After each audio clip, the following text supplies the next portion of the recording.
Damn. Like a black of something. That would be this water bottle. I was trying to take the label off of it because I didn't want to give any free ads out. Yeah, we're hearing all of it. The Celtics are back, baby. Brought to you by Poland Springs. The Celtics beat the Raptors reserves tonight, 132-125. This was a weird game. I thought you were going to say they never left. This game was weird. They were dead. We were talking about it from Brad Stevens' outfit down to the closing lineup. This is just a weird game, man.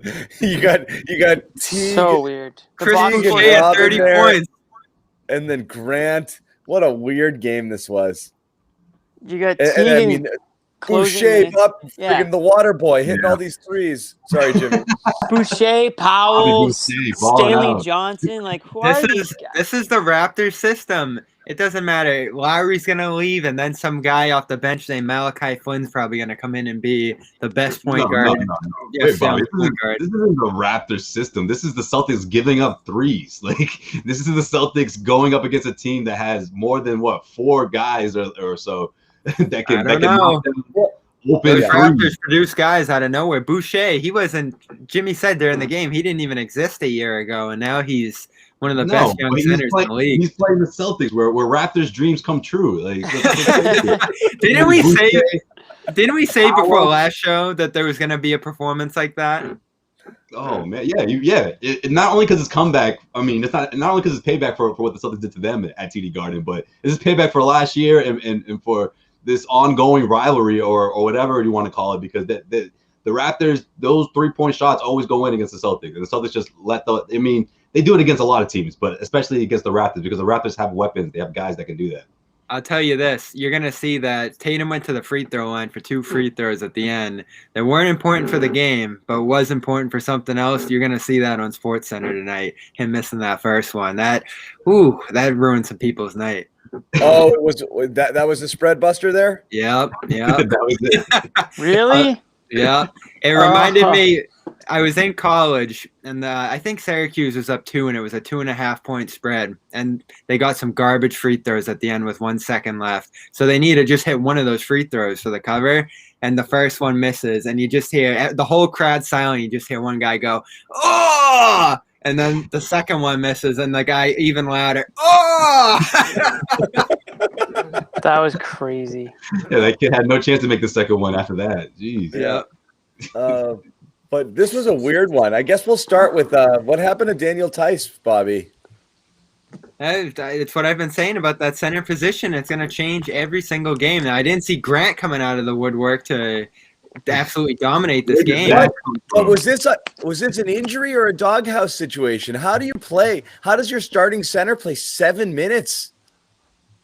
I think they were just giving up so many threes they couldn't fit them into those double big lineups. They had to go with more. Played. That's almost that felt punitive to me. Yeah, maybe. I don't know. He could be banged up with hand injuries and all that stuff. Egregious, right? Yeah. No, I think it was. It was just a mental thing. I think.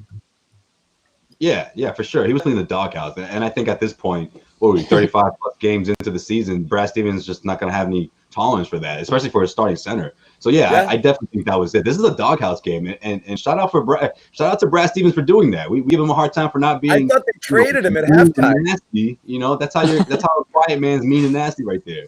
Yeah. How do you guys like Robert Williams? He was 1 minute behind Thompson, but still up there for most minutes among the centers. I know. Amazingly, the hip's just getting better and better. It gets better with the more playing time. Unbelievable. You got to stretch it out. The more he plays, the healthier he gets. Who saw that coming? Well, we got to get an update. Hey, Brad, you're going to update on the Rob Williams hip, please. Yeah. No, he's played 23 minutes tonight. That's right where I want him. So, no issues. I mean, Thompson played a little more than probably we thought, but that's because, Tice was a no-show. Tice didn't play, and Grant took some of his minutes. So, I mean, Bobby's right in the sense where, that center position, there's not a clear-cut guy coming out every night. It's going to be matchup-based. It's going to be who's playing well that night or who's giving you the energy. But I think, we've been over this a million times. Rob kind of gives you, the highest of those highs. So it's hard not to roll with him, every single night. and sort of take the bad with the good there, because the good is really freaking good, and everybody else's good is just kind of just good. We are going to miss him. We're going to miss the guy. We're going to miss him. We are, but you got him wrapped into the Shams, the Shams report, huh? You got him sent away already. John's already got the farewell graphic. He's got the Celtics career highlight reel. Thanks for the memories. I've been working on the highlight reel. He'll get the Jumbotron tribute. I know we're going to get to it later, but we really are in a position now from an asset standpoint where the team is. They've built up a couple guys this year. That's what we want to see in the first half of the season. One guy. And it was like pulling teeth to do Pritchard? to happen. And we've been begging for it all year. Pritchard's for the future. I mean, I don't want to call him I'm not saying he necessarily goes, but he's a guy who could. Look, he could, but guys, let's we said at the beginning of the year, right? Listen, John came in word for word, beginning of the year. They have zero players who are valuable. What did I say? What's the exact thing I said? As soon as they start to show that they're good enough to be considered assets, no one's going to want to give up on them, right? When you begin the year, you had nothing. Now, Rob and Pritchard flash some, and everyone's like, you can't trade Pritchard, you can't trade Rob, and here we go again. So let me get this exactly what happened. I didn't say can't. The two guys at the top of this show who have been waving the biggest Robert Williams flag in all the country right now are excited to ship him out. I'm not. I'm telling you, it's a reality. I'll be sad to see him go. Yeah. It is crazy, huh? But this is a good thing. There. This is a good thing. You want to be able to have this conversation, have this option, okay? Exactly what we said you wanted to happen is in the beginning stages of happening. Nobody's crowning Robert Williams the next, major piece of a blockbuster trade, and certainly not the case for Peyton Pritchard. It's nice to have those guys as some sort of asset. I think Robert Williams is obviously a bigger asset than Pritchard is right now, but sure, in a couple of years, who knows what Pritchard becomes? He needs more time to sort of develop. Robert Williams is at that point where he's intriguing, right? So teams are noticing him. He's getting some good airtime on the national broadcast. He's making some big plays. He's jumping through the roof. These are all things that other GMs notice and scouts notice, and now he's sort of on everybody's radar. They won't put it this way. They won't just immediately see Danny Ainge calling and not pick up. Maybe they'll actually pick up the phone knowing that they have somebody and not just 18 draft picks like Bobby wants them to trade. So still my first choice. The fact that they have a guy that can at least maybe start the conversation and get it going is a good thing. Now, I'm not saying that they're going to trade him at the deadline, but what I've been saying is if you have Rob Williams for the rest of the year playing this way or close to it, you have a pretty valuable piece. And I'm willing to say at that point, a full season of Rob Williams playing like this, now you have a legitimate tradable asset, and you go into the offseason with the TPE and Robert Williams, and now you're in some sort of business here, okay? Which is what you didn't have really even like a month ago, because he wouldn't play Robert Williams. Or keep Robert Williams and build around him. Or keep Robert, exactly. Both options that you didn't have like 2 months ago. So it's a good thing, but I'm not going to sit here and say the Celtics have all these assets, like they're rich and all these assets. They're still not there, but at least they can start a conversation with the team and not get laughed at. Well, that's a far away from zero. Like I said, it's not a far away. It's literally one. It's zero. Plus one from zero. Yeah, it's one. I don't know how you guys don't consider Pritchard part of that group. Could not be closer to zero, really. What is old man Josue doing? He's nicking his friggin' iPad right now. What are you doing, buddy? Sorry, I gotta adjust this camera. All right, now my laptop closed right now. So we'll get to all that trade talk, but Rob tonight. I don't know what more to say to you guys. This is as good as I've ever seen him, and he's had some real good ones lately. That Clippers one, I thought he was awesome. Pacers, a couple weeks ago against the Pelicans, he was obviously a game saver down the stretch in that one. But tonight, in that second quarter in particular, the lobs, the floor running, the blocks to row 5, it was dynamic. It's amazing. He's one of the stories of the league right now. Ty Lue said it the other night. The whole league is noticing this. Exactly. I mean, right. The last guy was Brad. I honestly believe this is, we keep it going back in circles. I honestly believe there's probably 25, 26, 27 coaches that would be like, oh my God, I'm so happy I've got this guy, and we'd be playing him 30 minutes a game. It's only here that we keep having this conversation about, like, should he play more than 19 minutes? I don't know. That seems risky, you know? Like, I really think, like, the rest of the league's looking at the Celtics like, what's wrong with these freaking guys? You know, like, you see, they said it on the broadcast a ton. Bobby, you always talk about, like, we're not paying attention to some of the stuff he does poorly, like on defense, late to rotate or some switches or, you know, the closeouts or whatever. But again, they were saying on the broadcast, I don't think we're giving enough credit to what he does to an opposing defense. I mean, how many times did they collapse every time he ran towards the They were so panicked and worried of Rob dunking on their heads all game that the defense just kept collapsing every time he went towards the basket, leaving shooters open and people everywhere. And look at how much it helped Tatum. Everything. Tatum, Pritchard hugely helped those guys get shots and have space. Unbelievable. Like, all game long, that was just such a constant threat that Toronto was concerned with. You see a lot of teams really sweating it. You're game planning for Robert Williams when he's out there. Yeah, it's pretty funny when you look at it that way, because they had to take Aaron Baines out immediately. Like, there's no way. How bad does he look? Whether we're talking about in transition or just pure athleticism, him being able to jump right over Aaron, it's just a terrible matchup. And again, you know, you talk about the Raptors, a team with a bunch of players that can shoot from, you know, deep from three and get it going. These guys, they can get going in fast break opportunities as well. And Robert knows that. So I thought he played well. I mean, look, we're getting closer and closer. You know, Jimmy's going to get that average up. You're gonna see it where you want it, Jimmy. Because, you know, if Stevens can keep this thing going, it's coming. I mean, be patient. He's gonna clock in 20 or at least really close to 20 minutes a night. So It is interesting now, because this is where you're stuck, right? And again, we'll get into the trade. We'll get into the trade stuff eventually. I don't want to leap into it now because we'll spend the rest of the night on it. And Bobby and I had a little show earlier, and I know some of you guys were on there. But we're going to circle back to that for sure. But this becomes a legit dilemma because there's one of two things. Rob is going to always be a tantalizing talent and will probably be at this.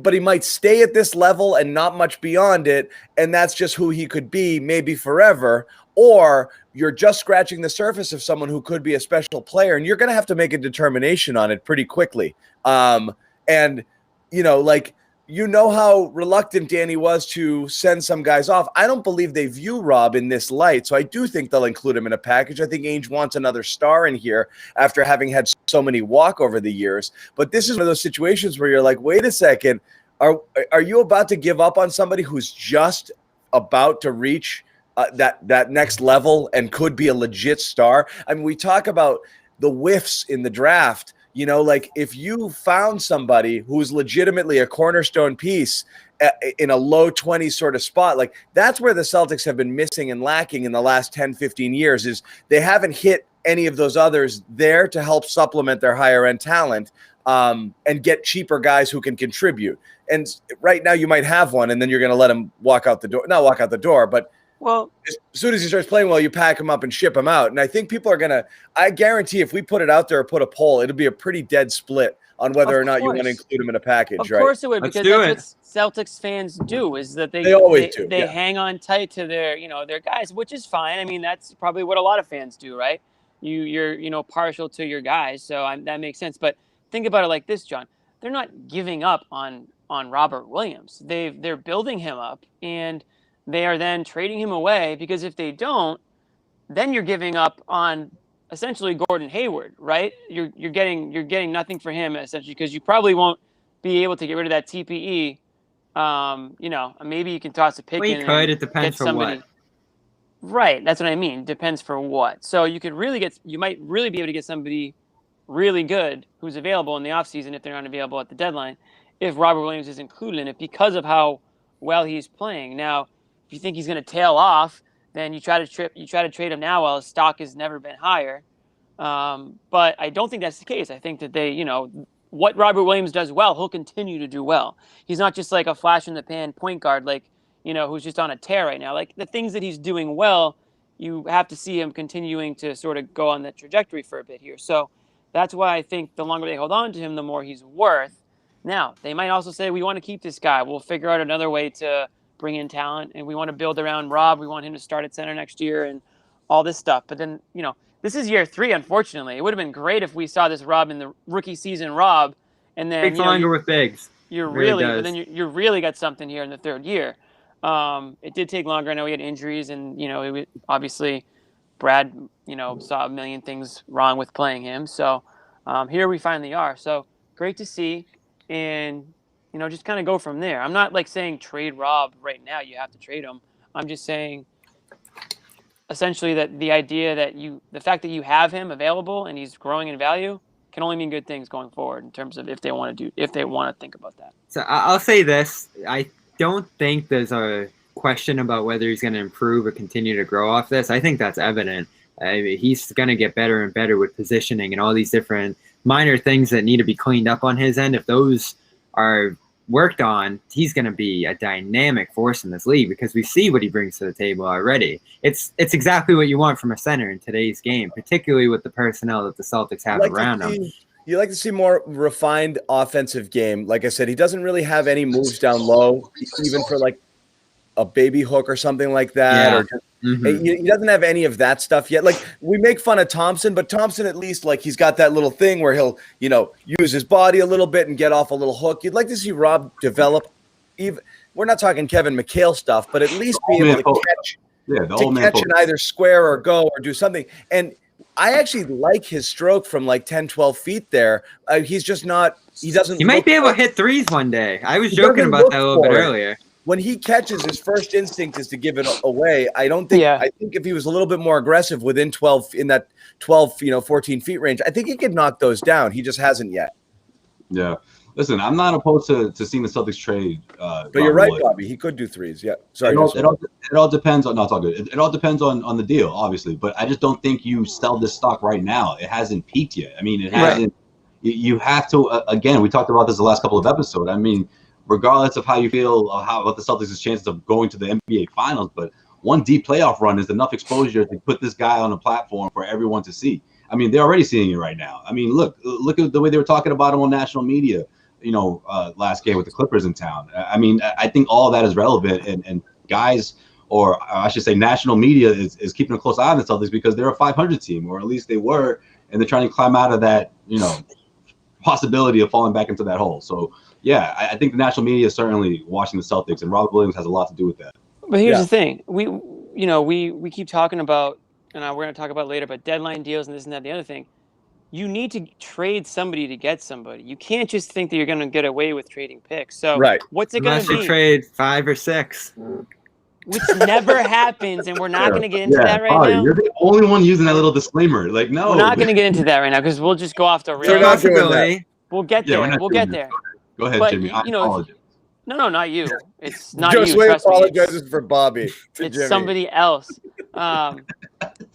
That's the thing. Is I can't wait for Shams. They need Celtics to get better. Are trading 5 picks for so and so. They need to get better immediately. At the deadline, they have a good enough team where they can compete and blah blah blah. It's fine. Then you have to get rid of somebody on this team that's contributing because if you're the Magic, you're looking at the Celtics roster saying, okay, what you want Vucevic? What can you give us? And you're going to say no to every single guy that they ask for and say, we'll give you Semi and Teague and you can have Neesmith. It's not how it works. Yeah, it's really hard because there are ideal ways you want to line up the roster around a guy like Vucevic, and I think Rob would be so crucial to that. I don't love the idea of Vucevic, Thompson, Tice, that whole logjam still being there. I would dream of Rob and Vucevic alone, but you're right. You do have to give something up to entice them, and right now, Rob is what everybody's going to be asking for. So you'll be hard-pressed. I'm not giving him up for Barnes. I'm not giving him up for some of these lesser guys that we've talked about. When it comes to Vucevic, though, it feels like that might just be the deal breaker because Orlando, they don't necessarily have to deal him, but Robert would be a guy who gets that moving a little bit. The key that we have to think about is health. If they can get off health concerns that they have internally right now and sell high on that, that's almost a no-brainer. They know better than anyone the health concerns here, and then ultimately the other team has to sign off on that. So that could be what we're Danny on that health front. So they're going to do their due diligence there too. I mean, so the only reason he's here is because of health. Hold on, real quick. I don't want John to take it down. if Gregory's comment here was like a little more accurate, this could be a realistic conversation. But Rob's stock hasn't peaked because it hasn't. We've been saying it all long. Rob stunk. Well, the reason, Josue, it might have peaked is because right now you're looking at him and envisioning what it could be if he doesn't get better or stays about this level for another year. You'll start thinking, oh, this is who he is. So the reason it might be at its highest isn't because he's not going to necessarily play better. It's that in some teams' eyes right now, they might be thinking that they're getting a star. I just feel like if this was like a month ago, he'd have a shot to really peak. You know what I mean? Like really entice potential suitors into thinking, you know what? I'll send our second or third best guy for a development like this. You know, he's only a year or so away from being who he's supposed to be. Like that's the kind of sell the Celtics should be in a position to do with Rob right now. But they're not in that position. I don't think a lot of teams are thinking, oh, he's just about to peak. They're like, all right, you got our interest, but we're not quite sure. This could be it, or there could be another notch to Rob Williams' game. This is why he's Rob Stonk, because you're a trader on the market right now. You're like, it's about to be the stock market's about to close for the night. You're like, what's going to happen to this stock after hours? Is it going to the moon? Money. Is it going to the moon, or is it tanking? Are we buying or are we selling? And you don't know which way to go with it. Yeah, you gotta have it. Last week it was $5. Now it's at $100. But is it going to go back to 10 or is it going to go to 200? Right. You just don't know.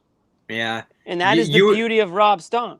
You would ultimately be trading the Stonk for something more reliable. Like Vucevic, for example, ultra reliability right now. You just know what you're getting night in and night out. Pays a dividend. It's like a nice, there's a good history there. But there's no upside left, And then Rob, it's like, could this guy become the best center in the league?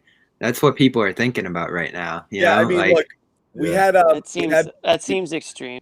Well, I mean, look, we were talking about it. We had Doris Burke on, with Sherrod, and they did a game recently, and it was the same exact thing.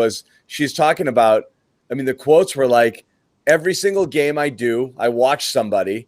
I keep my eye on someone. She's like, I cannot take my eyes off Rob Williams. He's so captivating. Literally everything he does. All on the court, you can't not watch him because he's so dynamic and so electric, and you feel like he's just scratching the surface, and that was just unsolicited. Everyone's talking about it. Like, this guy's unreal, and he's unmatched too. Someone threw out who was like this in Celtics history, and there's evidently no one.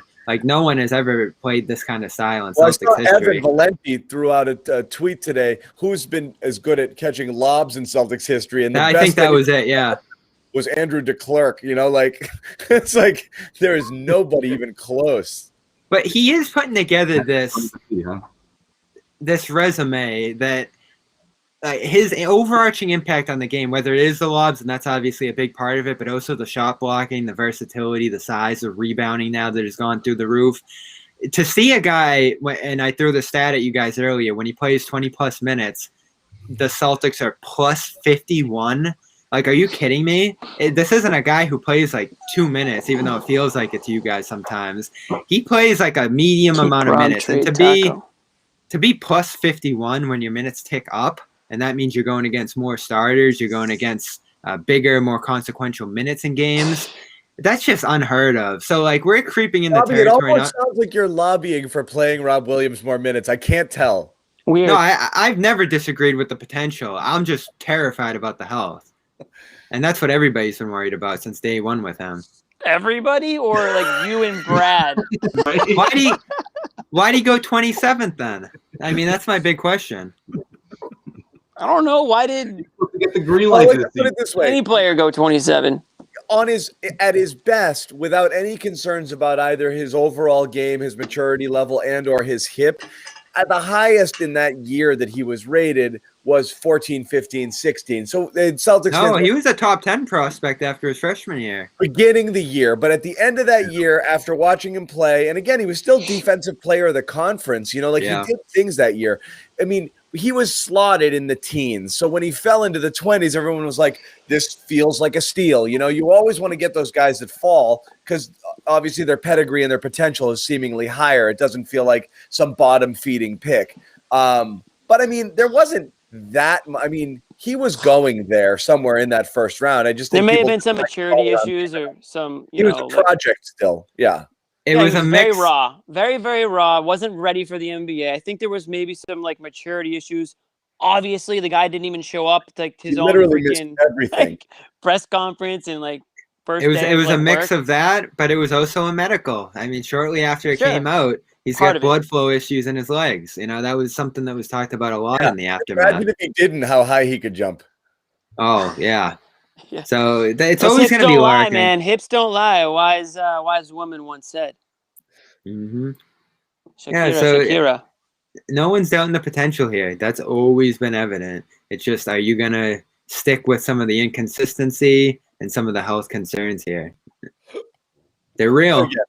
They're real. Maybe if we stop talking about them, they'll go away, Bobby. We're trying to get some asset return here. Yeah. So Robert, and again, we'll circle back to the trades. Just quick once through on this game. Just strange game for a million reasons. Freaking Grant and Teague. What are we doing? They were phenomenal. Mm-hmm. You can't even criticize it. Teague was playing crunch time minutes, and he looked fine. He looked good. Closing lineup. All three of you guys yelled at the TV when he let go of that floater. Yeah, I did not see it going in. He had to. I put my crooked Larry Bird finger in the air. That's good. Okay. Yeah, the Teague shooting shirt on. There's a Teague banner. Yeah, of course, there's a Teague. There's a Grant banner. Whatever you want, Bobby. Let's say this. We're not close, but 3 more weeks of this, we could talk Teague apology cam. There's a little more work to be done, but we could get there. I'll recycle my video from the beginning, from game 1, where I was like, this is exactly who we thought Teague was. This is exactly what we thought the Celtics were getting when they signed him. But it's true though, towards what me and I think John have always said is Teague shouldn't be the reason you win or lose a game. He should just be a guy who comes in and sort of holds it down, steady veteran, doesn't really blow it open or blow it closed. He just kind of does his thing. So the more Teague, this was a great game, but I don't think anyone's expecting Teague to put up, statistics like this night in, night out. It's great that he did, but that offsets a bad game. And he has had a few really bad games. He had a stretch where he couldn't even dribble it. So a bad month and a half. But he said it though. He had confidence. He had confidence issues. I think he was questioning who he's got to be. At the end of the day, Teague's got a Teague, right? He's one type of player. He's gone Teague. Yeah. He's got a Teague. He's got to be. He's got to be a guy who's aggressive offensively. That's who he is. He's a scorer. That's what's in his DNA. You can't be a different type of player and be effective. That's what he's got to do. So said that about Kemba too. He's been more assertive, and Kemba's got to do it too. It's we keep wishing Kemba would be a different style of person to fit within the team, but fucking Josue can't have one clean game. Put him in the penalty box. Hey, that's what That's what we'll talk about this after. We're gonna put a 2-minute penalty banner up. When you get booted off, back on with you get some sort of penalty, instead of apology cam, it's bad Wi-Fi cam or something stupid. Yeah, we need a bad Wi-Fi. Or Brockton cam, Brockton Wi-Fi cam. I was really into it, man. I was like, what are you talking about, Jimmy? You talking about something the Celtics need to do? Or? All right. No, man, we were talking about where the hell you went. Keep going. Just keep it moving. Pretend it's not the garden rats. It's the Wi-Fi. Jeff Teague. Right. So, Jeff Teague. Listen, a week ago, we were the comeback, the Jeff Teague comeback game. Rations and, of course, Jeff Teague, they made a lot of good points. 9 months without playing basketball, ramping himself back up. He's over 30 years old. Listen, maybe it was just the sluggish start, Maybe this isn't the norm, but maybe for every dud, you'll get a couple of good performances sandwiched in between, right? For every 5-7 point outing, you'll get a 16-point performance after that. Maybe.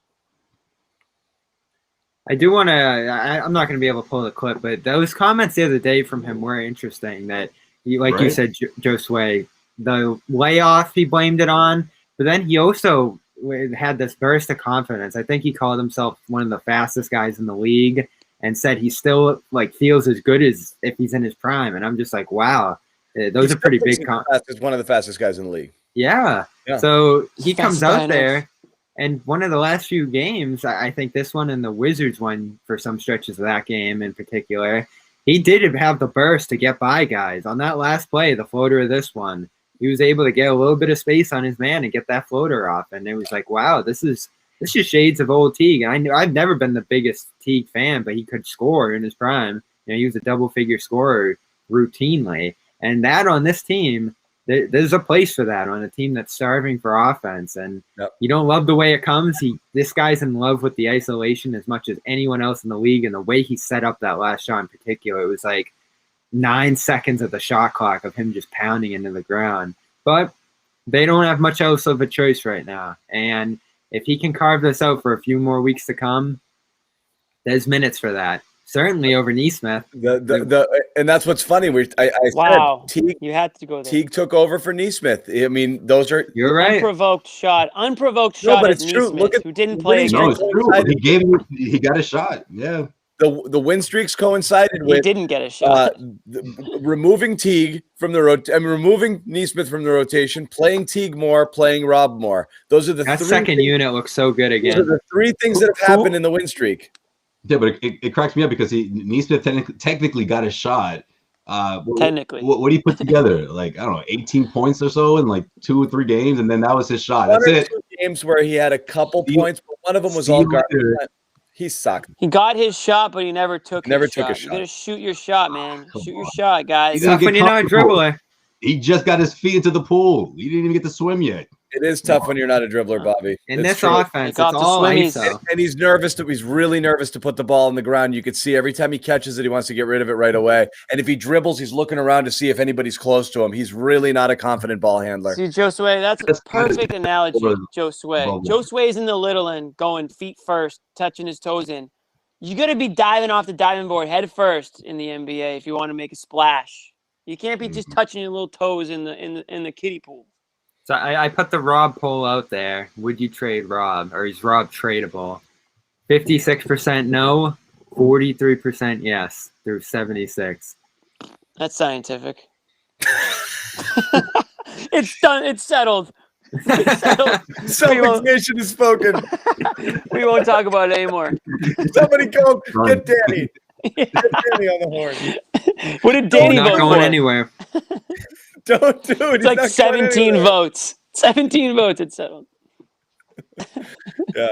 Or as Hans will say here, or you drown in the deep end, Jimmy. I think that's. If you're gonna drown, you're gonna drown. It doesn't matter what end you're in. Just get it over with. It's really embarrassing to drown in the shallow end, though. You know what, though? You'll be surprised. You toss a little kid in the pool, it's just instincts take over and they start swimming. Don't try that at home. Yeah. Don't toss your kids in the pool, but I'm pretty sure that's true. Yeah. Make sure somebody's in there just in case. That is not a saying. No. No. It's a saying. Look it up. I'm going to give watch him swim. Yeah. Another post-game presser from Teague tonight. Look at that. This is unreal turnaround. A couple podium games in 1 week. Looks like he's a lock in this rotation again. Who saw that coming? Who saw Teague doing a I mean, I'm not going to lie. Even Jimmy or I, who were Teague fans before, he cracked me. Thinking, okay, fine, he sucks. Big deal. So that's the 5th worst thing about this team. Yeah. Right. Yeah, it was. I didn't care then because again, we wanted what we wanted. We got the Nesmith minutes, and he didn't make the most of them. I mean, there's no other way to put it. And Teague is making the most of this second opportunity here. And again, we talk about Brad's like tough, tough task in trying to figure out who's playing in many ways. And I know, we've criticized Brad and I think it's fair and people kill him, but I think a lot of it, and Bobby, you say this all the time, he's still figuring out who to play. So when one night we see this guy and another night we see this, I think it's almost like open audition in a lot of cases. And he gave Nesmith a flat out open audition for minutes and he forced the issue. And that's exactly what we wanted to see. And he didn't make the most of it. And now he's giving Teague an opportunity and Teague's making the most of it. So as you said, shoot your shot. Like there's only so many minutes to go around. And as you get Smart back, and as we said, even with Romeo in the mix and this team starts to get healthy, and if you make a trade, like those minutes are gone. This was your shot to kind of, show that you deserve more time. And certainly Neesmith didn't do it. Right now, Teague is. I put up Grant's graphic there for a minute. Now you got Grant friggin' lobbying for, the last couple times he's played in spells, he's been effective. And we've pumped the brakes completely too. I'll say one last thing about Teague is that I think him like watching Neesmith just do absolutely nothing on the court and be like, I really lost my role for this guy. Like, hell no, like I'm not going out this way. Like, so at the very least, we can give Neesmith a little bit of credit for kind of kicking Teague in the ass. Maybe Teague was like, hell no, I'm not going down like this. Like, I'm not going to watch this guy just stand in the corner and lose my job to that. And then when he came back, to that. He's like, I was like, all right, I'm just going to play my game. And that was it. Now he's playing his game. I told you guys a month ago when Teague was like the butt of every joke, I was like, Brad Stevens never gives up on guys. I said, I guarantee you, Teague will be back and he will be contributing to this team in some way, shape, or form at some point. It's not. I love that. Yeah. I love how you can never. It's going to happen. I've always loved that about Brad, how you can never count on guys getting lost in the shuffle here. Like Grant, as much as anyone from this one, I'm like, wow, I did not see this coming again this year. And they set him up for great success in this one. And John, you asked all year, what's he good at? And he just keeps nailing those threes. He's shown to become a pretty high-level, small sample shooter. He gets a couple of chances a game. He gets those stationary looks that Neesmith and others haven't hammered down too much. Even Ojeley on his worst nights, isn't great in those spots. But Grant it's routine. He's just nailing them at this point. Ever since that 0-25 stretch, he's like, 44-45% from three. Strange game. I mean, and again, Semi 8 minutes. Just weird. Like Tice 7 minutes, Semi 8 minutes. You have 4 guys on the bench coming in and playing 20+ minutes. Every single one of them scores in double digits. In fact, they shot 77% off the bench. An amazing stat. 1, 2, 3, 4, 8 guys played double-digit minutes, and all of them scored in double digits tonight. Unreal. Yeah. Chris Boucher, 30 points. I mean, that's the typical random opponent goes off in the Celtics. Like, find me a more random dude. I know Boucher. I mean, this was the Sadiq Bey game, basically. Yeah, I mean, I know Boucher's been playing well this year, but I looked up. I remember him last year. He played 5 garbage minutes in the entire Celtics Raptors game playoff series last year in the playoffs. And the guy was a complete he's basically their Rob in terms of somebody who came out and was not even a part of anything last season, and now he's a huge part of what they're doing right now. So that was another weird part of this game. And then you had Powell, who's solid. Powell's a solid player, so I wasn't really that surprised to see him play the way he did. When there's no Pascal out there and there's no Pascal's a bum. That's what I'm saying though. Pascal's not out there. You think they put the clamps on him a little hard. I don't know. I'm with you. I can't believe Terrence Davis. Yeah. I can't believe Boucher gets added to that long list of 30-point scorers against the Celtics. Boucher. At the end of the year, I want to have a list of random dudes who have gone off against the Celtics this year. It'll be the Chris Boucher list of random ballers. Like I said, Boucher, Bey, and Gallinari's not a random guy, but he'd been playing ass all year. Yeah, it's he's not oh, he was so bad. He did. There's more names. There's definitely more. We'll just have to scroll back and look at them. But yeah, that's the game he's gonna tell his grandkids about when he thought his career was done, and then he went off against the Celtics. Yeah, Jalen Brunson. He just locked up another $40 million contract because of that. Seriously, I couldn't believe what Jalen Brunson did in that Dallas game. Someone threw this at me. I couldn't believe what Jalen Brunson did in that Dallas game. Oh, Brunson. Someone threw this at me. Norman Powell was the 46th pick, and I think it was the Yabusele draft, or maybe it was the one just before that. One pick after the Celtics took Yabusele. Yabusele. I mean, I always threw it around like that. Throw a little respect. You don't have to throw much respect on his name, but just a touch of respect. I was that's a first. Norman Powell, one pick after Marcus Thornton, who was one of the summer league heroes for this team. Then he went off to Australia or something and just never played again. The hell out of me. Yeah, that was a tough miss, even though it was the late second round. One thing I wanted to pick up from this game, and it's kind of a trend over the last 4 games, he picked it up late a little bit. With Jalen, again, it's still not looking quite like himself. The final stat line doesn't look terrible. He shot a ton of free throws, but the 11 field goal attempts, his field goal attempts in general have been down late. And again, we keep talking about the Kemba up, Jalen down sort of situation. It is strange again where having all 3 guys kind of playing the way that they want to play at the same time just doesn't seem like something they're able to do. I understand if it's interchangeable game to game, but it really feels like Jalen has been deeply searching for looks, touches, forcing the issue. I don't know if his knee is an issue or he's tired. On the broadcast, Scal was saying, I think they're just gassed, Yeah. But what do you guys think of Jalen?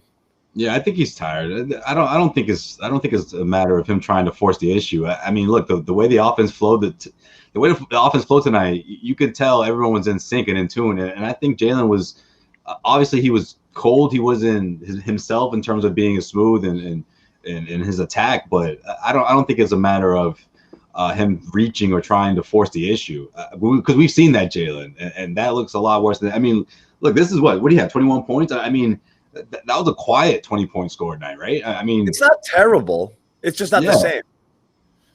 That's true. I mean, you look what he was doing beforehand. It's sort of like Jason's like, okay, it's my turn this time. But I mean, I saw. I just feel like it's usually a lot worse than this, right? His second half splits, second half of the first part of the season splits would not have landed him on the All-Star team. They wouldn't have. Definitely I don't think so. So that's the thing is he was playing at such an ungodly level. The truth is he's been playing well, but last season well, not like what you were seeing at the beginning of this year. So you don't know if that was an unsustainably hot start or if he's physically ailing right now or if he just came back down to earth or a combination of it. But it is kind of a bummer seeing just that way he was playing. Again, ball's not in his hands a ton.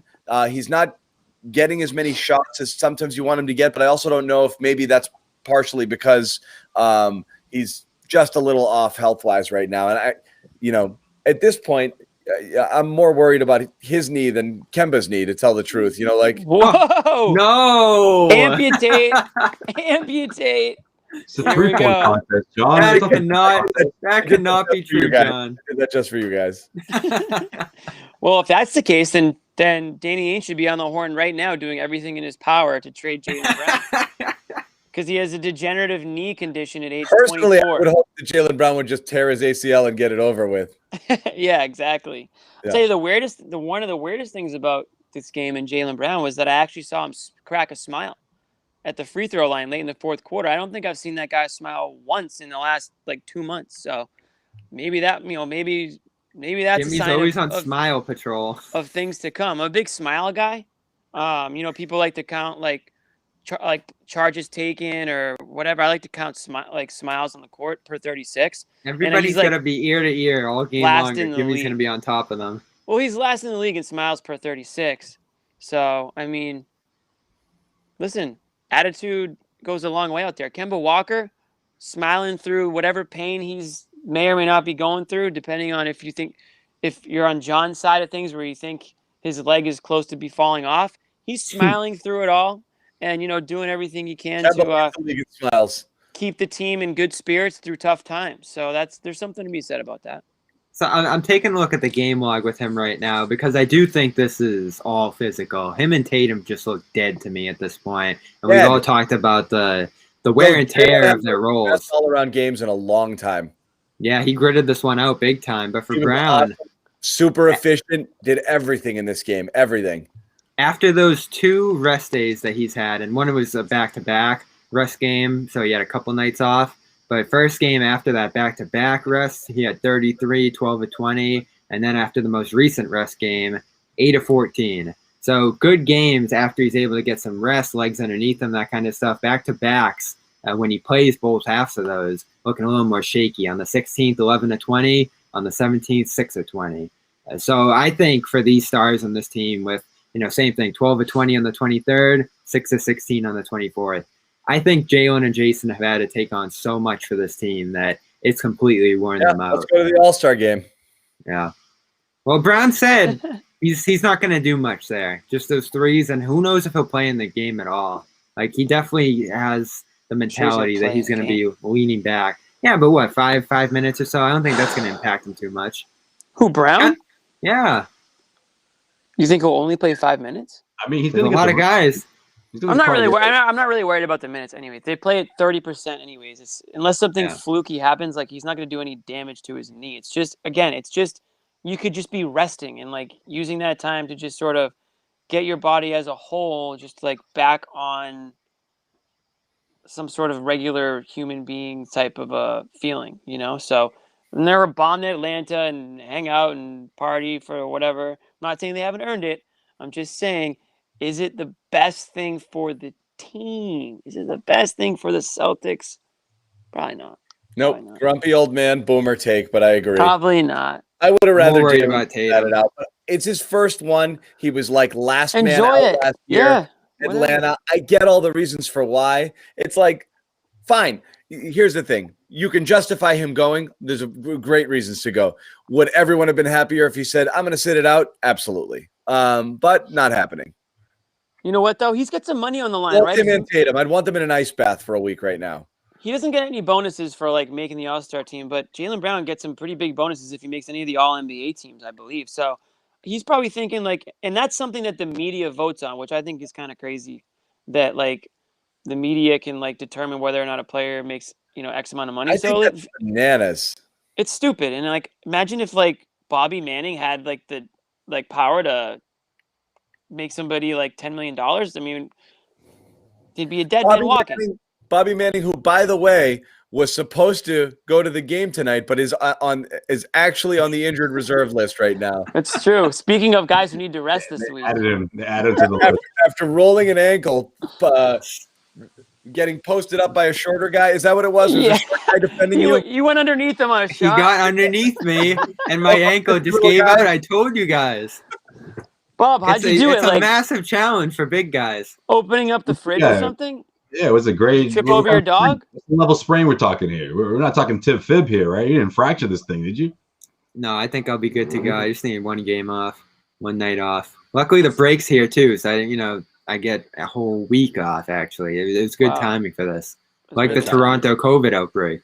We need you for the second half. So Bobby was supposed to be there tonight. I was just gonna say, like, it's important, probably maybe for Jaylen Brown to like show out as much as he can, knowing that he's got some, he might be on the line for like that third team All NBA or something, So it makes sense that he wants to play and all that stuff. Yeah. Make sure you remind the media. I know the fans want to get into it, so we can do a little bit of this stuff because we were talking about it earlier. So earlier today, the trade stuff that was thrown out there, and again, Bobby and I did something on this earlier, but give you guys a bite at this apple here. The three little nuggets dropped by Shams earlier today were Celtics, one of two teams in on Vucevic, right? With Charlotte, the other one, I think. Yeah. Then it was Jerami Grant is a top target of the Celtics. That's another one. And a third little nugget was about Harrison Barnes, that unnamed GM or personnel type. The quote was, "There's no way he's still in Sacramento after the deadline." So these are three of the hottest names we hear all the time here for the Celtics. All the buzzwords. All the hot buzzy names, the ones that people like the best. There's obviously like the second, third tier guys, but top tier guys potentially coming. If you want to put them all in that tier together, I certainly think Vucevic is an all-star, and Grant is playing like one. Maybe Barnes is a tick below. Those guys and maybe Aaron Gordon are the big fish out there. And Gordon, of course, is injured right now, so people are kind of holding off to see what he is. But Shams had mentioned that Gordon, there's going to be a real market for him as well. So those Celtics are kind of tied to all of these people. I've heard Bobby and I kicked it around already. Jimmy, Josue, I'll throw it to you guys. Who do you want to talk about first? Who's the guy you're looking at here that you're like, I'm interested there? Harrison Barnes. Really? You're going Barnes first. Okay. I like Barnes for this team for a lot of reasons. I mean, the reason why I like Barnes, because I don't think he's the best player that you listed, but for what the Celtics need and for what they can put together as a package deal, I think he makes the most sense for this team.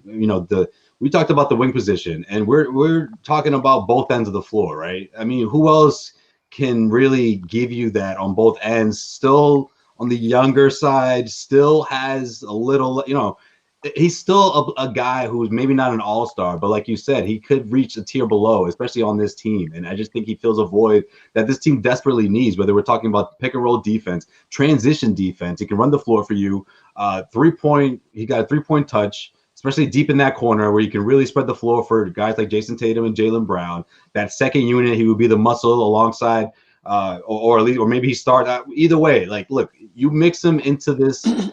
Into Brad Stevens' rotation, and that guy is good for 20+ minutes, solid production on both ends, and a player that the Celtics could have for relatively the next few years here. Call it the James Posey 2021, if you will. I think he could be that sort of player, but a little younger, a little younger and better. But you know what I mean. That kind of this guy was a championship starter. Let's not forget. Yeah.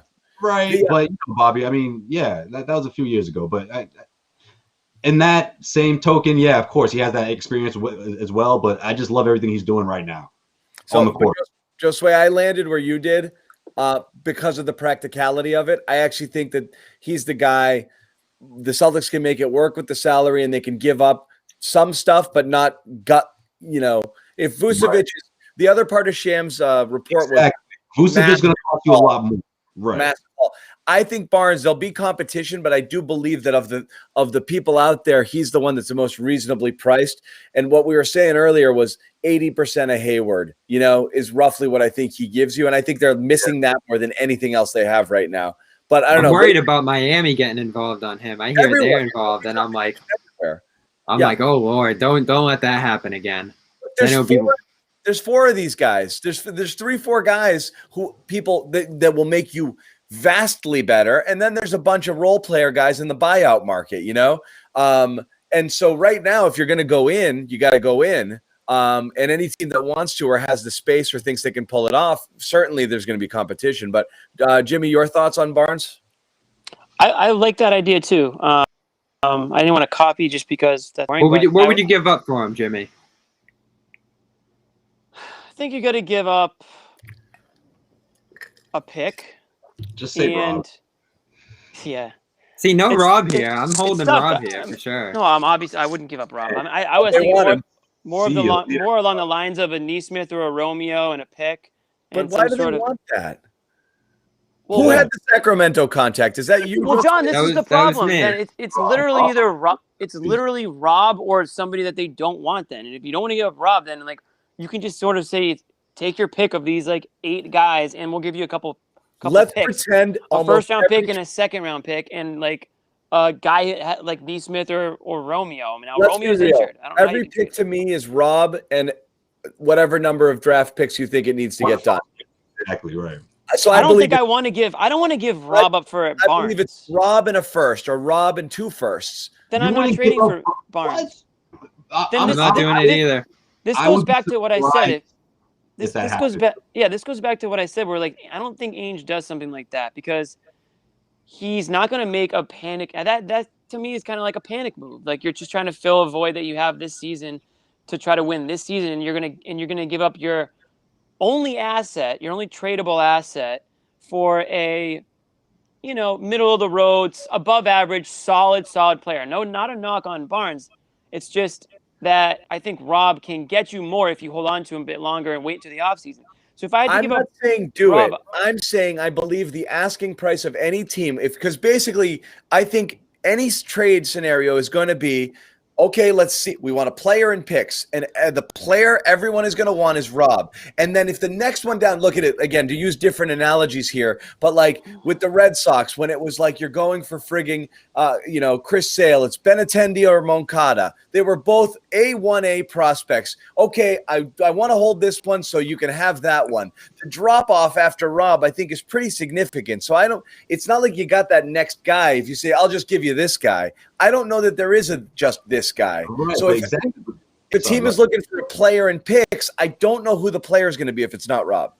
Exactly. And listen, for a 20-point score, and Rob Williams is the best player you're parting ways with. I mean, I don't understand how the Celtics would lose in that. in that scenario. I don't know if Sacramento would do it. I don't know if it's enough, but if it is enough, I think you pull the trigger for sure.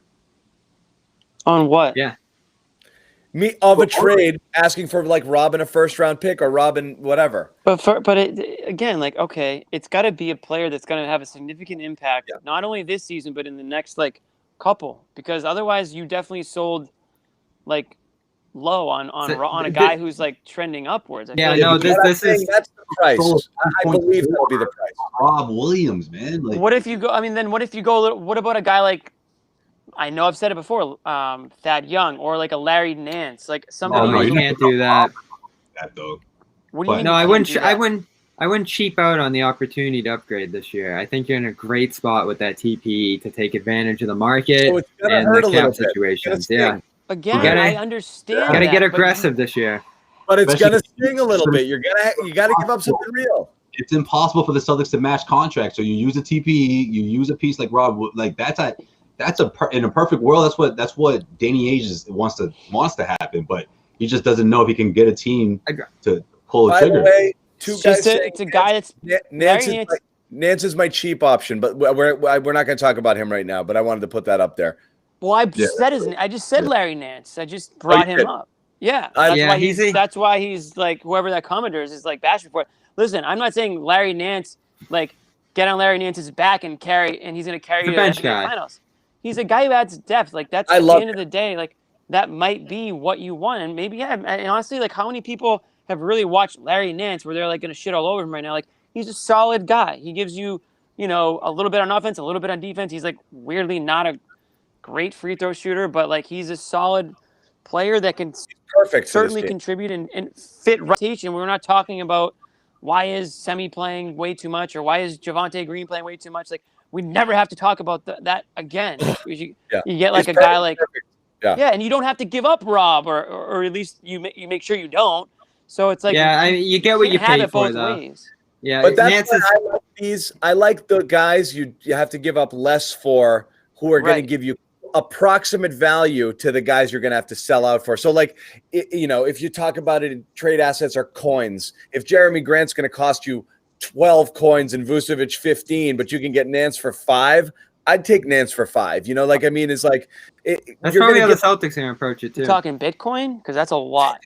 You may give up a lot less there to make it happen. It could be a pick and one player who isn't one of the ones you're super worried about giving up. And that might be good, Yeah, but you talk about a glue guy, and sorry, I just want to get this in real quick before I forget, Bobby. You talk about a glue guy, and I'm so happy you brought up Gordon Hayward because he's very reminiscent of that. Maybe not his game, but what he would be to this team in Harrison Barnes. Right? I love it. You talk about that sort of value and someone who doesn't need a whole lot of touches, doesn't need to put the ball on the floor to be effective. I mean, I just think when you look at the value he is on this team compared to others, I just think it's worth the risk because of that. And so this is where I'm with Joe Sway because you need to make a move right now that's going to put you up with the contenders in the East, or else you're just kind of patching a hole. And wow, you might not lose round 1 now because the team's so disjointed and screwed up depth wise. But you have a nice piece like Nance in there to play some minutes and be a little more reliable. I think since you have this TPE, since you have some assets right now, like using Rob as an example, you got to get aggressive right now, whether it be with the picks or with some of these young players. And you got to shoot for a guy like Barnes, who I think raises your ceiling. Joe Sway's right.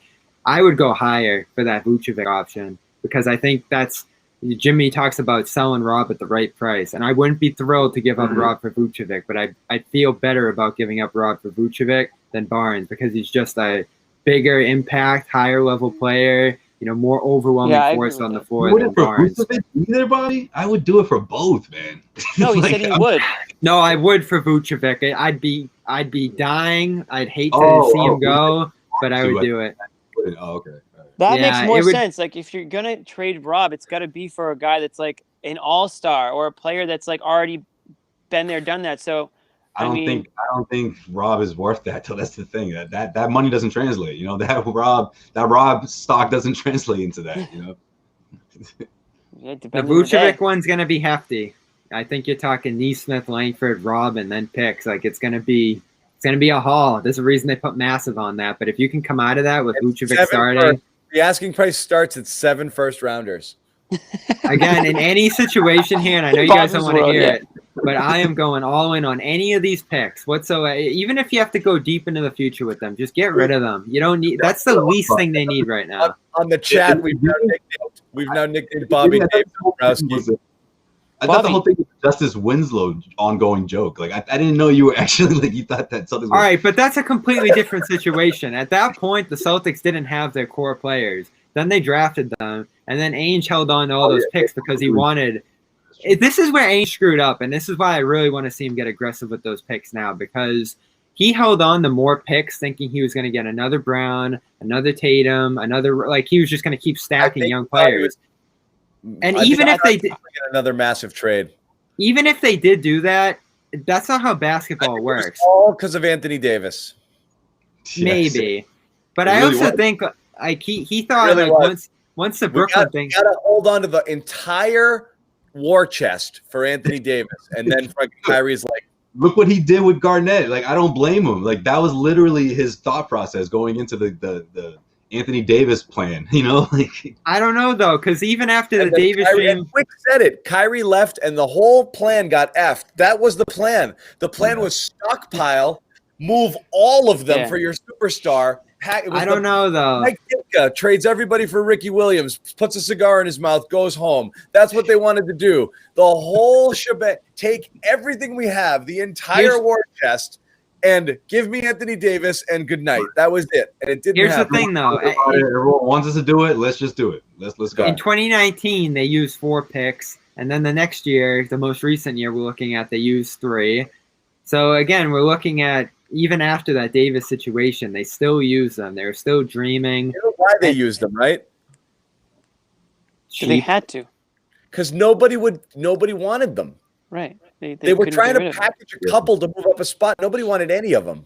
Yeah, that whole what they could have done in 19 was package quite a few. What year was that? Which one?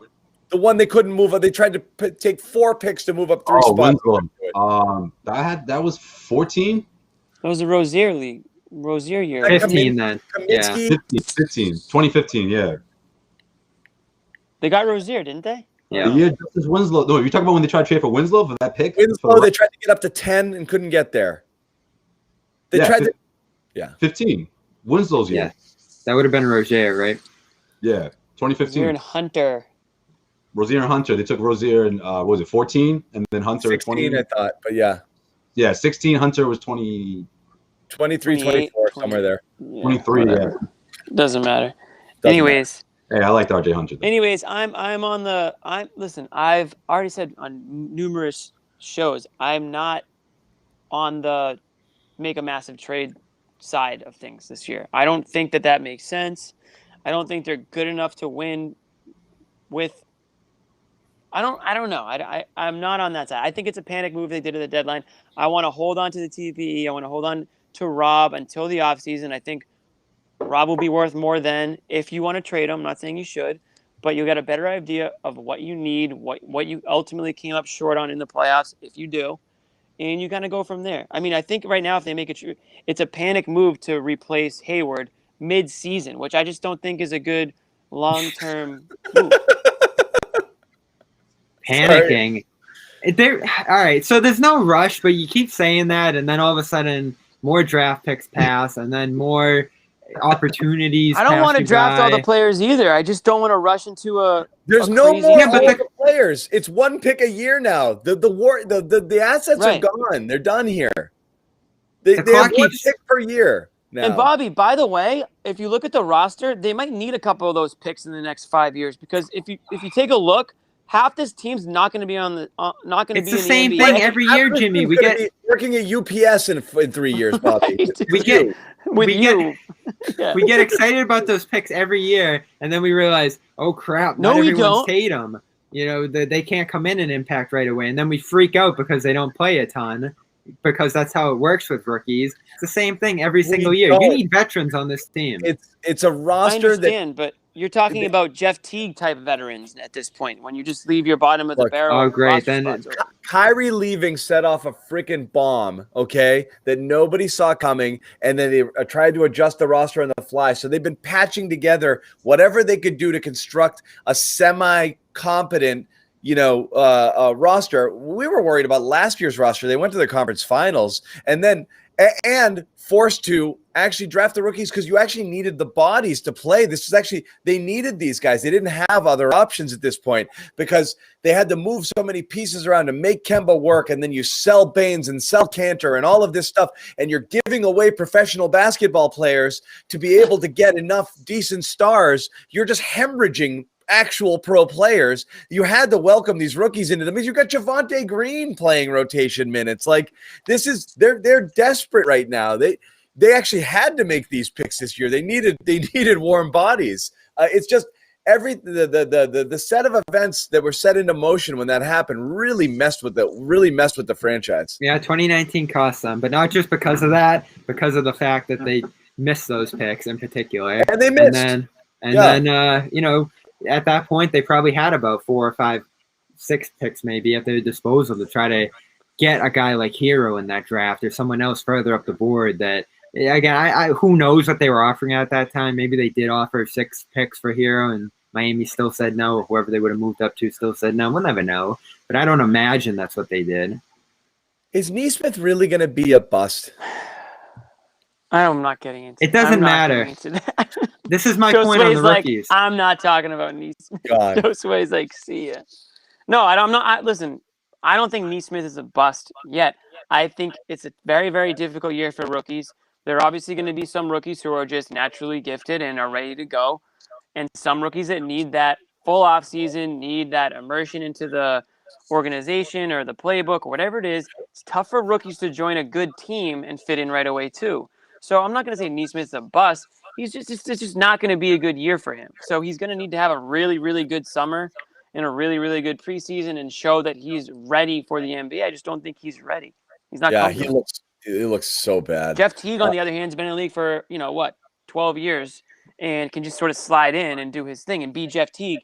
Aaron Nesmith doesn't really even know who Aaron Nesmith is yet, so it's hard for him to be like, hey, go out there and just play your game. Like, he doesn't even know what his game is. Other rookies aren't this bad. He's worse than other rookies. That's pretty evident, but that doesn't mean he's necessarily a bust in his own right. It doesn't matter. Oh, shit. John. It could take him a while, but it won't matter for this team, and they kind of needed immediate help. And that's the risk of going for immediate help in the draft. Even when you look at Pritchard, that was sort of a pick for need. And they're super fortunate it went the way it did. But if that didn't work, no one would have been surprised. It's just the nature of the beast. Don't Joe Forte him. That's not mean. Nice. That's really mean. That was Red Auerbach's last thing he did. He's not on the bench rocking throwbacks and baggy jeans. Come on. Joe Forte used to, man. It was like he wanted the attention. Like everyone's gonna see me dressed up on the bench tonight. Like, I'm not playing, but you guys know the Joe Forte Red Auerbach story, right? Yeah. It's basically the last thing he was ever allowed to do. That's the only reason they drafted him, because he was obsessed. Yes, I want this guy banging his whatever, and it was they were his like, dying okay. wish. And they're like, okay. So the last thing he said was Joe Forte. Yeah. I can hear John. I'll be right guess back. he earned it. So last one we'll talk about, we'll bring it up. And Bobby, I think I don't know which one your favorite is, Bobby, because I know you like them both. But obviously we have the Grant one. I'll go as far as to say if Grant could become a Celtic, the finals pushes back on. I mean, that's how good he would fit here. That's how great he is. I just don't believe he's available. Yeah. And that's where I land too. I can't see why Detroit would shop him. I've never heard it. While teams might aggressively pursue him, I have no idea what Detroit gains unless it's a Godfather offer. Yeah, I think people look at it the same way a lot of fans are and a lot of media people are. They're saying, oh, Detroit stinks. Why would he stay there? Why would they keep him? Just dump him. He's a little older side. But there's a plan there. They came into this year not intending to win. They're going to benefit from being as bad as they are this year. Then all of a sudden they have a young star to pair with him. I don't think there's feasibly anything the Celtics or most other teams could offer that would, get them off that. They were chastised for signing him. Like, why would you give this guy $20 million? He's a role guy, blah, blah, blah, and it's worked perfectly. So why are you going to reverse on that, not only from an agent perspective and a player perspective around the league, and dump him for whatever. It just doesn't make any sense whatsoever to me. I think he has a plan and Detroit has a plan that people are just ignoring right now. Yeah, I agree. I think it's all mostly speculative. Well, obviously, there's a report that the Suns are going to do their best to try to, put a deal together. But there's no way they could come even close to putting anything together that Detroit's going to say, all right, yeah, we're going to, give up this guy, because they're going to look for multiple pieces. And I don't think there's much of anything that the Celtics have or at least that they're willing to part with that'll get this one done. Yeah, it's too bad. Maybe in another time with a different asset base, they would have been able to get something like this done, but it's not even close right now. And I said this earlier, he would be better here than Gordon Hayward was. Like, that's how much I would love that fit. And he's continuing to rise, but it's going to be in Detroit. It's not going to be here. Who said, like, where is this coming from that Jerami, I know it came from Shams, but like, who's telling him that Jerami Grant is a top trade target for the Celtics? I think that's it. Boston wants him. Detroit doesn't want to give him up. Right. I believe that means they're interested in Grant, not that there's any actual, chance that Detroit trade. We have no idea. That's the thing. This is what sucks here. I can want anything. I want that house 3 houses down because it's much bigger than mine, but they're not selling it right now. So like, nor will they give it for what I'm willing to pay. So like, what's the point of saying like John's top house is that one? Like, it doesn't matter. Like, right? You should say if there are reports that Detroit is entertaining offers, different story. But yeah, I've never heard a thing about that. Well, what you do is you put a little note in the mailbox. You say, hey, love your house, willing to pay a little bit more than what it's listed at on the Redfin. Like, so yeah, what would you offer for Grant? What's his hell worth? Let me know if you're interested. Here's my number. You put it in the mailbox. All of a sudden, you might have yourself a deal. Yeah, that's a good point, Jimmy. Cut out the realtor. I think what it shows is that they're going to make a substantial offer for him. So who knows if that'll move things at all. I would give up quite a bit for him. I think that pushes you far enough in the championship direction that you would get aggressive here in multiple years, all that stuff we talk about. Picks galore. What do you want, Detroit? You get all the picks. Again, I think it's still going to fall short in the end. I would even consider giving up Smart for him. I really would, but I don't know if that matters either.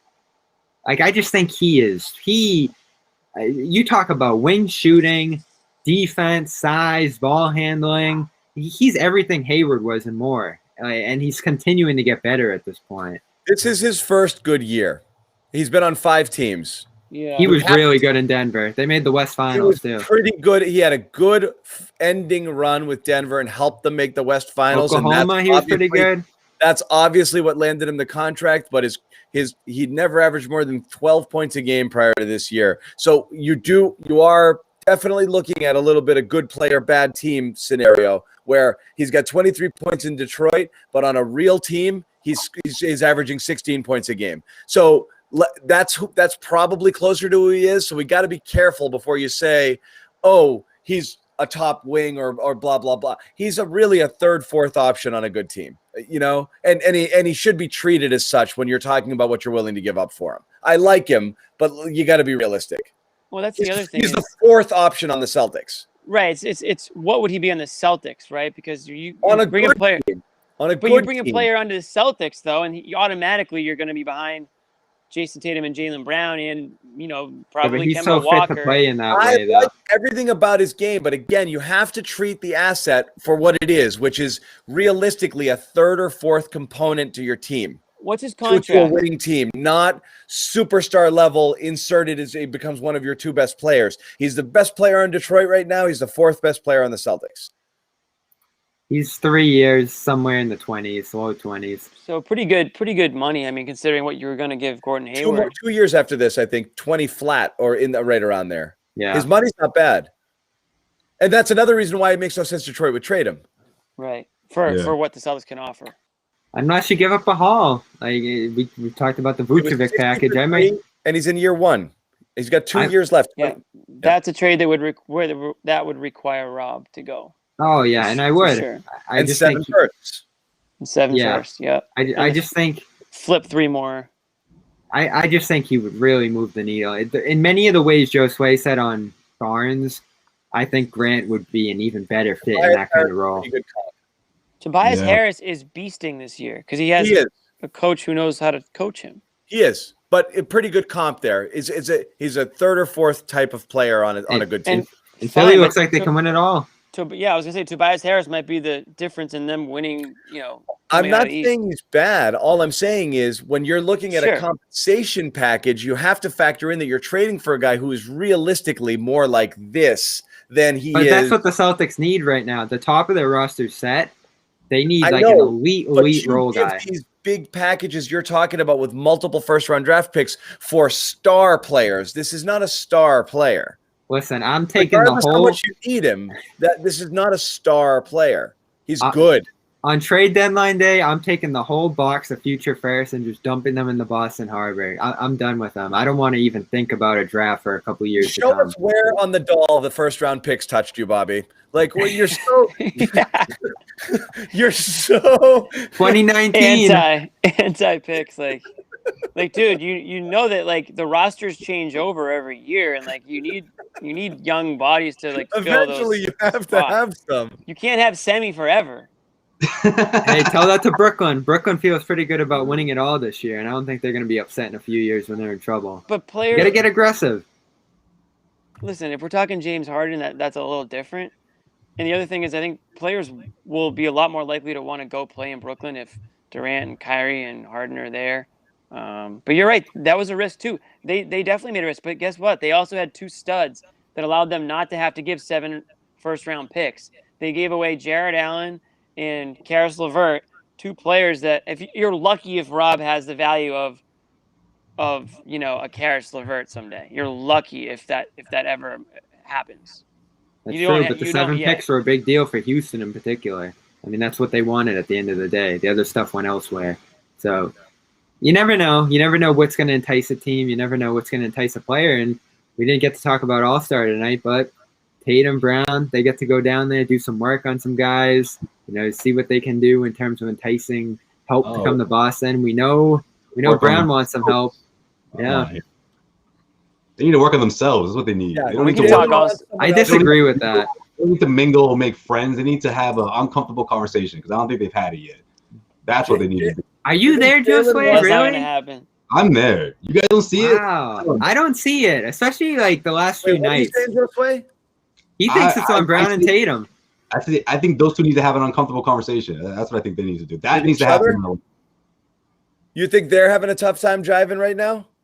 I think they need to be crystal clear with each other. I don't know if they're having a tough time jiving, but I don't think the message is clear, or at least the way they envision things, maybe they're not completely on the same page. Like, do you guys really think that these two have had like a serious sit down? Like, honestly, like, do you get that impression? Because I don't see that this year.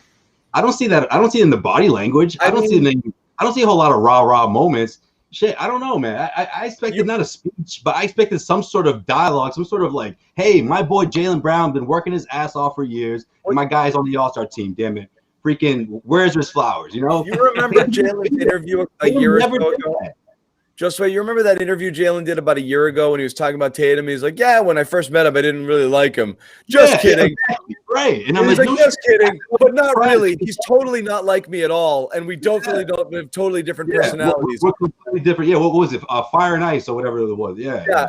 But it was basically like, I think he's kind of a nerd, and like, he's not like me at all. And like, we definitely don't spend any time together, but it's not a matter of, I don't think they don't like, it's not like they don't fuck with each other. I just think it's a matter of they don't really, you think these two hang out on the reg? Like, you think they fuck each other every day? Like, yo, I just thought of something the other day that you think they have that kind of relationship? It's not even close.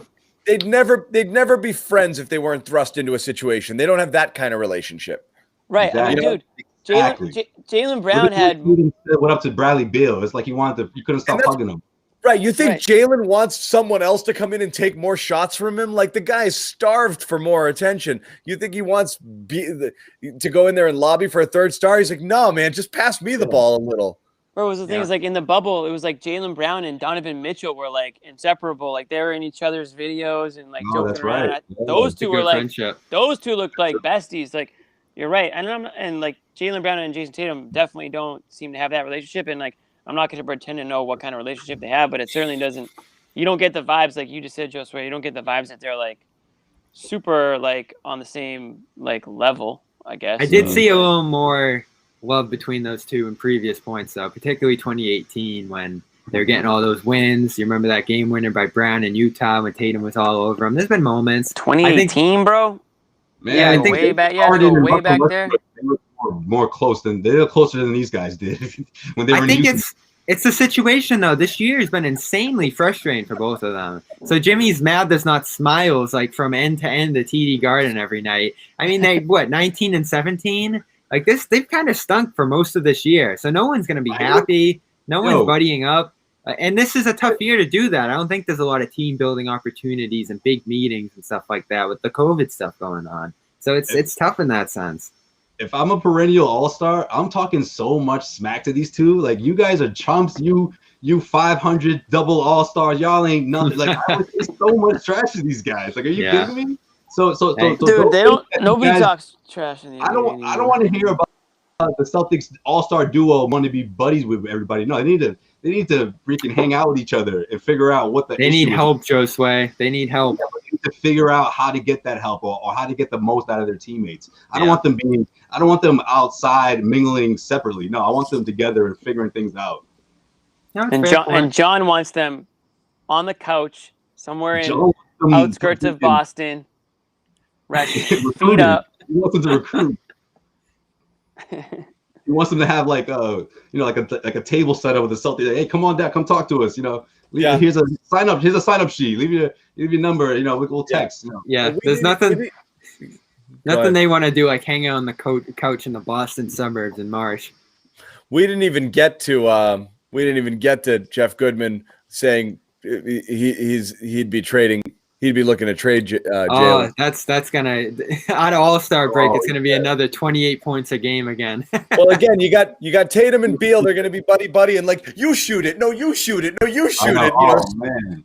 Starting on the All-Star game together, and Jalen's gonna be like, That's gonna be fun, huh? Oh, you passed to him, huh? That's Jalen and Jason. Yeah. Jalen and Jason are on different teams, so there could even be a stretch in this game where they're going at each other. That's going to be a little fun. The last time, though, Jeff Goodman said something about Jaylen Brown. Jalen became the one of the top 3 players in the NBA. So, so I welcome this from Jeff.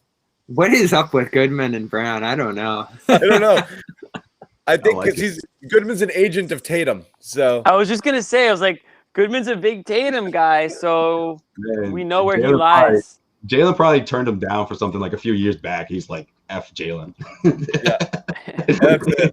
So he wanted or something. Tatum and Beal on the same team starting. Tatum got that late start because Durant's out, and he was the last kid picked. He was the last kid picked. So both Tatum and Beal didn't get picked. They were the last 2 left, and they got both put on Durant's team. So. No, superstars don't like either of those guys, I guess. You didn't want them. Yeah. No, they're not in the club, They're not in the club yet. They're on the outside. Oh, man. Boomer hate.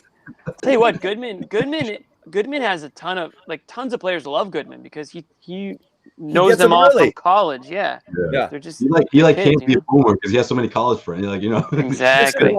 All of these people on the thread. Yeah, all of these people in the comments who are like, he's making it up when he talks to a player. Like, he's known these guys from age 18. They're like, before probably, all of them. He knows their parents. He had the top 2. He had the top 2 of the top 3 high school recruits on his podcast at the same time, heading into their senior year. Those guys are going to be a connection for the rest of his life. He talks to a ton of players, so he's in tight with a lot of these guys for sure. Everyone gets so mad when he says something. They're like, he's making it up, fake news. He's not making it up. Because he talks to people all day long. Yeah. Whether it's Boston or on the road in the locker room, like I've seen players literally like lose it when they see Goodman walk in. Like he's well connected to a lot of these guys. He's busy. Like what I'm talking about, and then he'll have absolutely. He'll have like passionate one-on-one with players, and like the guy will be so into it, way more. He's got the facial expressions. Yeah, he knows what he's doing. Okay, keep going. Dude, it's like seeing, almost seeing like an old friend or seeing somebody that reminds you of home or something, right? Like you just like kind of put your guard down for a second. And and before you became big time, and it's important to have established that connection ahead of time. Before you've gone completely jaded and hate everybody who isn't on your team. But you still like the people. It's a great take, Josue, because we've never really talked about it. But you're right. Like, you'd love to see. Yeah, I feel like they had it a little bit, but I agree. They do look worn down, and they could just be gassed by what's gone on this season. They might just be generally frustrated by all of it, and each one individually is trying to do too much, and it might seem like they're not cohesive. But I don't know that they're not necessarily on the same page. I definitely think, from a basketball perspective, they respect each other's games, and I think there's plenty to share here. But they're definitely not not cut from the same cloth. Yeah, I think this year, I don't think there's any angst between the two. Like, I don't think it's nothing like that. When you say clashing, I don't think it's anything like that. I don't know. Maybe they're just not on the same page, and I don't know if that relationship, that communication line, is always crystal clear. I mean, I just feel like these two aren't the type that I'm not quite sure, at least, that they're the kind of teammates. We'll find out.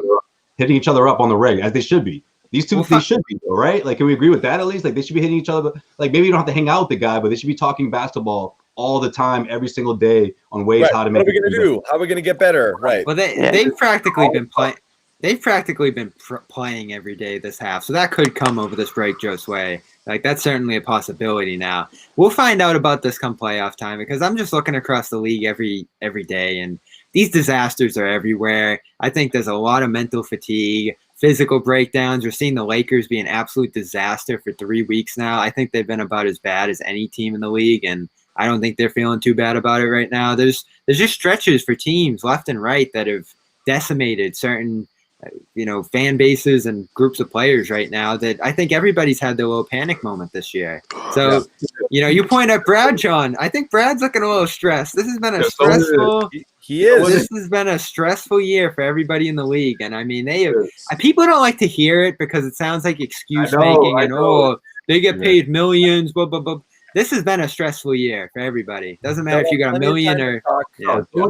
Someone just wrote, Jordan. You think Jordan and Pippen text each other all the time? Oh, Tatum and Brown, or Jordan and Pippen? Oh man, we got bigger issues then. If Jordan and Pippen are compared, you can compare Tatum and Brown to Jordan and Pippen. Then this team got bigger issues. Yeah, I don't think texting existed back then, but just a hunch. They'll have plenty of time to talk when they're the first two eliminated in the 3-point contest. Yeah, exactly. Yeah, they'll talk on the sideline. They'll just sit on the bench like, shit, we missed all of them, huh? Hey, watch out. Between those two, who do you like better for this one? Tatum. I like Brown. I like Brown because he's a quicker release. I tell you, you don't need the quick release. You'll get through him. You got time. Just take your time, hit him. Tatum is like when Paul went the first time. Like, he needs to dribble a couple of times before he takes that shot. I don't know. I'll tell you though, Curry is. I was kind of down to Curry and Mitchell. Mitchell's been shooting so ridiculous this year that I think he might be a surprise guy in that. But Curry, like, you see Curry in his practice scenarios and like pregame and all that stuff. It's like possibly bet against Curry in any sort of shooting contest. Like it's just like nothing. Like, he can just like do this shooting backwards and win. It's unreal. Tatum's gonna shoot only followaways. That's the only reason Curry might actually lose. That's why I don't want to take him. Could somebody stand here really close to me so I can shoot a turnaround jumper instead? Well, I'd be worried about that with Curry, really hard for me. Curry might think this is too easy to win, so he might try to add a little bit of flair to it or do it some sort of more difficult way. Take a few steps back. All of the ones from the top of the key from like 15 feet back. Yeah. Well, the thing is now, like, the 3-pointer is like kind of boring now. Like, they honestly do need to like back it up a little bit. Yeah.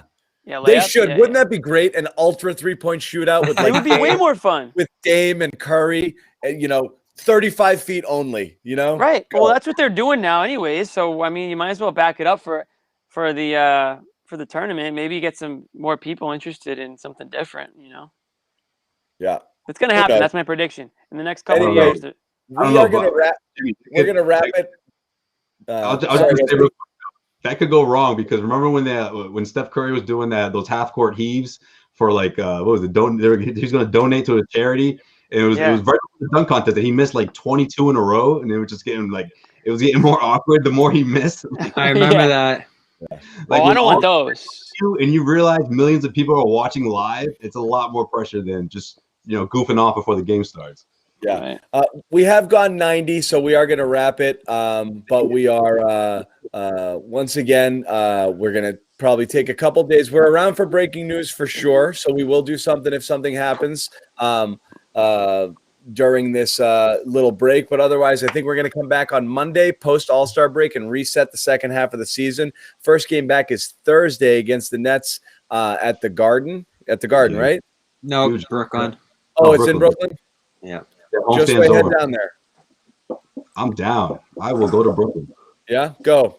I love Brooklyn. Second half. Brooklyn. It's a nice stadium. All right, we'll talk. It's weird though. I don't like it that much. The upper bowl is like so steep in that. I don't know if you guys have ever been up there. Yeah. If they can get a real crowd in there like they used to in New Jersey, that's a great stadium design. It'll be an electric atmosphere. You know they pay or not pay them, but they give a whole section almost of free tickets to people so they can be loud and obnoxious the whole time. And that's great. Of course, they put them right next to the media section, so I used to have to look forward to that. They have a special section of like fans who should actually act like fans. Yeah, exactly. That's crazy. Yeah. That's almost like every section in Boston. No, but yeah, Boston, you don't have to pay people. Like it's not exactly. Yeah, you just need to give them drinks. TD Garden, like $300 a pop for that. Whereas Brooklyn, it's like, no, please come. We'll accommodate you. You know what's been so tough for Brooklyn is because New Yorkers, like no matter how awful the Knicks get, they're never giving up on that team. So they're not even going to bandwagon like Kevin Durant going to Brooklyn. So they haven't been able to get any New Yorkers over. And it's just, it's brutal. Well, that's why I said it was pathetic that Durant and Kyrie chose Brooklyn, and really why every star has sort of avoided the New York Knicks spotlight. I understand that front office is a mess and a joke, but when the New York Knicks are good, like they were back in the 90s, that is like nothing's better. There's no more electric place to play than Madison Square Garden, whether it's basketball or hockey. The fact they're losing their mind for Julius Randle. Did you watch that game last week? It was like a madhouse. The fact that like superstar players have avoided New York City, it's weak, honestly. Like, man up, and like you should want. Like, I'm stunned that LeBron never ended up in New York. I really am. I thought for sure he was going to end up there. The world is better when the Knicks. Better. When New York, Philly, and Boston have good teams, the entire league benefits. Like, these are great cities to have good basketball in. And like, if you're I can't believe the Knicks have been irrelevant for this long. It's stunning. It's harder to be this bad than it would have been to contend for a title, being the freaking Knicks. Everyone wants to play for the Knicks. They used to. That Phil Jackson run. That Phil Jackson run tanked it. But like, if the Knicks are buzzing and you're on the Knicks and you're like, remember Linsanity? Remember Linsanity? It was so long ago now, but like. New York City was a special time. Electric for Jeremy freaking Lin because it's been so long since they had anything that they could feel anything. Remember the story you wrote with Kobe and all that? Like that was crazy. That was a special time. That was crazy, but like the fact that a superstar hadn't like really wanted to go there or gravitate towards there, and like, dude, you'd be the king of the city, like one of the greatest cities in the whole planet, and like nobody wants to play there. I'm amazed how many Celtics fans have grown up not knowing the Knicks as a rival, you know? Yeah. Of a Knicks game having importance. Yeah. I mean, entire generation of fans hating the Knicks. Hating the Knicks, like this being a huge deal. It's just there's such also-rans and have been for so long. It's incredible. There was a glimpse. That 2013 one was a glimpse. Too. We were so happy to have the Philly rivalry back when the process finally went. But it was so weird to have Philly and New York down for so many years. You know, those markets need good basketball teams. Those fan bases eat it up. And like you said, Brooklyn's just never going to be that vibe. You're not going to ever get that feeling or that vibe from the Brooklyn Nets. It was like, all right, Durant wants to just go to Brooklyn and just you could. I wonder if New Jersey's going to show out because New Jersey did show out during those kid years, and I don't know if they're going to for Brooklyn. Yeah, never be the same. Knicks are the Knicks or the Knicks are the Knicks. There's nothing like exactly. It. All right, Someday. guys. We do have to wrap it. So again, good night, everybody. Thank you. Jimmy Toscano, Josue Pavone, Heavy.com, CLNS Media, Bobby Manning, Celtics Blog, CLNS Media, Boston Sports Journal. What doesn't the guy do? Also, a pretty damn good basketball player when he's not not getting cut out from underneath him. Yeah, getting submarine. So Bobby's gonna rest up. He'll be as good as ever for the second half. He's gonna get some of that Kemba Walker injection, the stem cells. Maragal Medical. Yeah. Oh, that's true. And that's going to do it. Hit up Maragal Medical for your stem cell.